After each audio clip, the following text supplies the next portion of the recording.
So, David, last time we met was about 2 years ago, I think, on the cusp of your 60th birthday. It sure was. Yeah. And I think last time we were talking, we were going on about the fact you're experiencing some kind of renaissance. That's right. I couldn't have put it better myself. Yeah. So 2 years later, you've been doing fabric quite a lot. You've found this whole new audience. How does it feel? Are you settling into it? It's amazing. If you'd told me 5 years ago that this was going to happen, I'd have said it wouldn't have been possible, because for most of my life I've played to a particular audience which is governed by the music which I've championed for my entire broadcasting career, that being a reggae audience, and that being anywhere in the world, because reggae, like jazz, is universal. So it could be Los Angeles, it could be Paris, it could be South London, it could be Sheffield. But it was the advent of being sampled on Breakage's record, and then that sort of rolled out in a big way, and there was an interest in seeing the guy whose voice was being used, which was me. And then I was invited by Caspa to do an intro on his album, and it just rolled out from there. I think the beauty of it and the joy of it for me was that something I'd loved all my life, I was able to share with a relatively new audience and a much younger audience.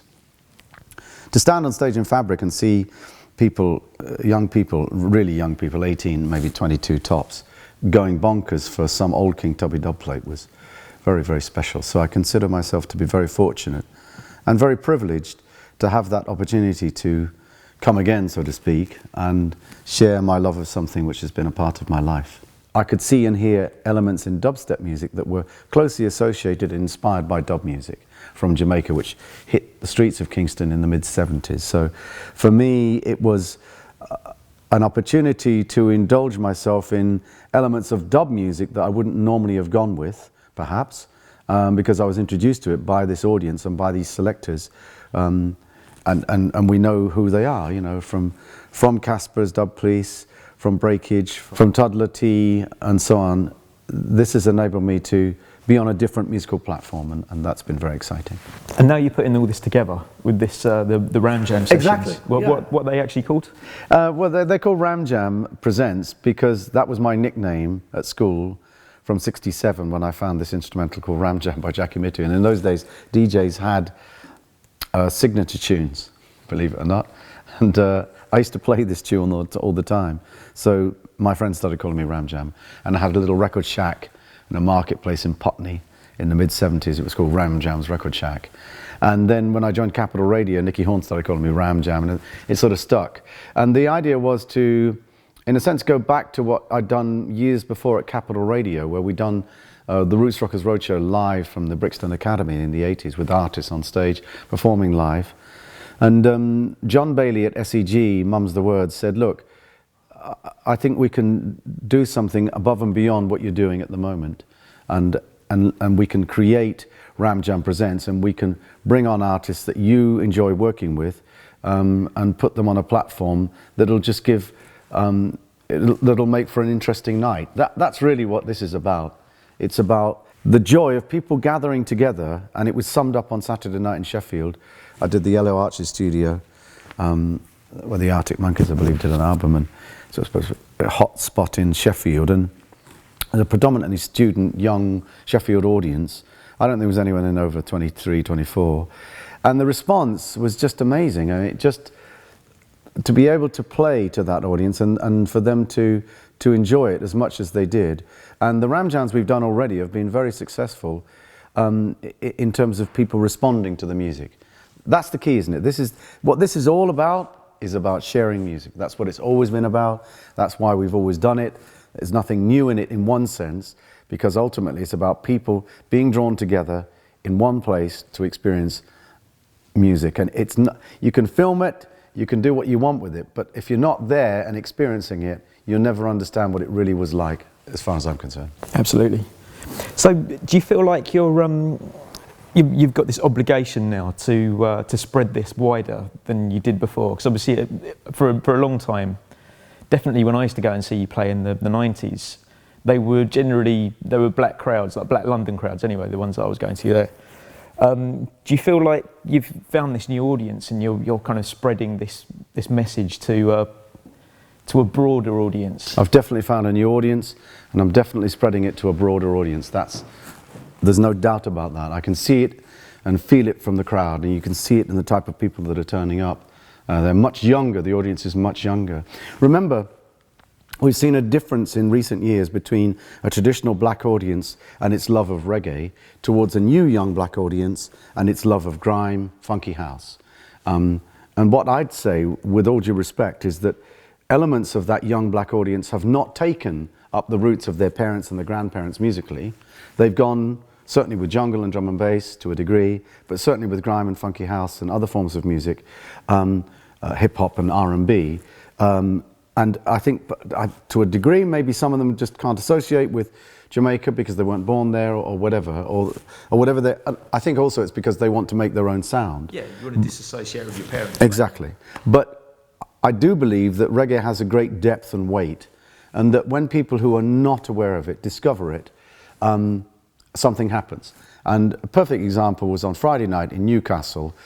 This young youth in the front row, he could have been no longer than 19, held up his phone for me to look at it. It said, "Sata Masagana, please, please, please."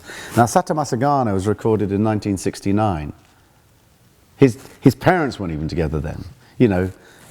So there was a song that he's discovered that was recorded, you know, decades ago, and he loves it so much, he was begging me to play it that night. And when I played it, I thought the guy was going to implode. The look on his face. That, to me, sums up what happens when people discover the music that I've loved all my life. Whether it's ska, My Boy Lollipop, which I played on Saturday night in Sheffield, and every single girl in that house sung that song.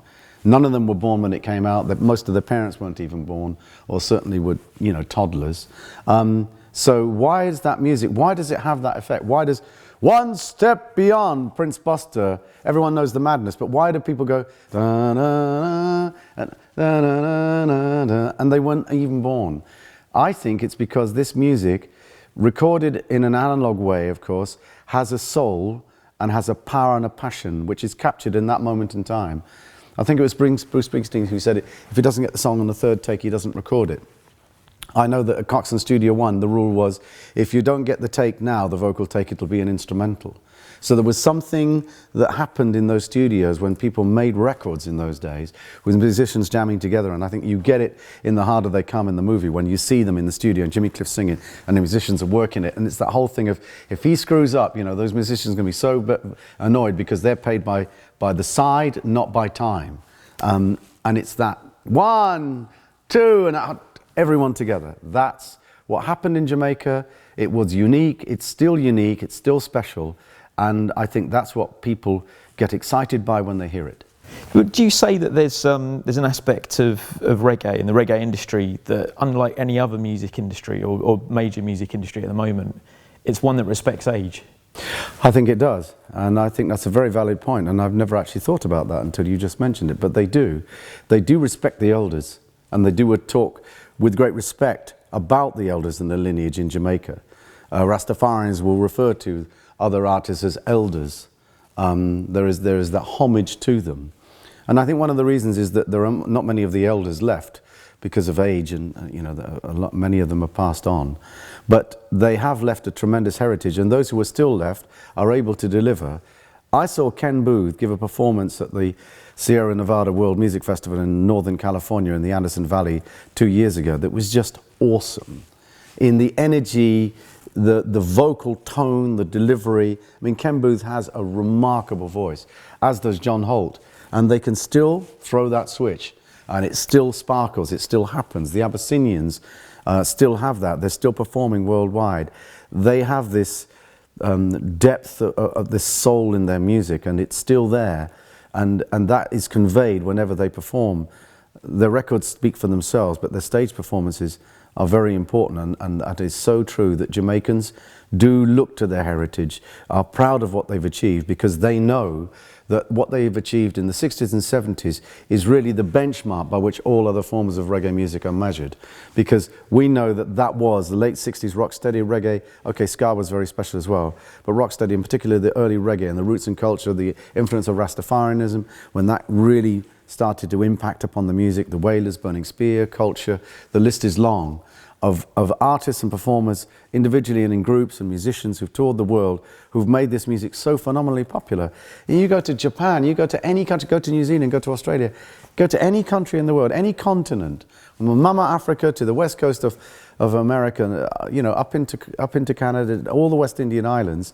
This music is a phenomenal force, and it's the heritage of the music is what still generates excitement. When Toots and the Maytals did Wrongtom Sunsplash the year before last, I watched him mash up that place. I mean, mash the place. And he's what, 70 something? You know, He does not look it at all. When someone told me his age, I was shocked. 70, I don't know what, 75 or something must be. You know, he's not, he's a mature man. Yeah. He's an elder. I think it's the energy. And you can see it in his eyes. You know, if I didn't know and I didn't have records by him from the mid-60s, I would have put him at about 50. Yeah, he is a phenomenon. Let's take it back a little bit and let's make this a little bit personal. Let's go back to the 60s. Yeah. Tell us a little bit about little David, young Rodigan. Well, little David was, you know, along with everybody else in the 60s, glad to be around because we were on the crest of a wave that was breaking, and it was phenomenal. I mean, Carnaby Street, which is just around the corner from here, was where we always all wanted to be on a Saturday because it was the coolest place in London, and there was a musical revolution taking place from the Beatles and the Stones, obviously, and then with the advent of Jamaican ska music and the influence it had on American soul music on young mods like myself. So by the summer of 66, 67, 15, 16 years of age, we were just loving everything that was happening because it was so exciting. The dress code, the culture, the fact that this was new, this music we were hearing from America was new. It influenced the Stones, it influenced John Mayall's blues band, you know, the Beatles, the sound of Motown, Stax, Chicago, Chess Records. All this was impacting upon us, and we were also making our own music. You know, from Dusty Springfield's, you know, deep, soulful ballads to, you know, the Kinks, the Small Faces. I mean, the ultimate mod group, Stephen Marriott and the Small Faces, All or Nothing. You know, come on, Itchycoo Park, amazing. I mean, it was. So I can't tell you how exciting. It was a very hot summer in '67, and the Beatles gave us Sgt. Pepper's Lonely Hearts Club Band, and we all sat up all night listening to it. Who didn't? Because we were blown away by it. And there was this ska music from Jamaica, which turned into rocksteady. So as the late 60s hit the 70s, I was late teens going into my 20s, and I'd enjoyed this amazing musical journey. You know, I saw Jimi Hendrix in Aylesbury Town Hall. You know, I helped carry the PA kit because a friend of ours, John Upwood's brother, was the road manager. So, I mean, to get that close to Jimi Hendrix, come on, it was amazing. You know, amazing.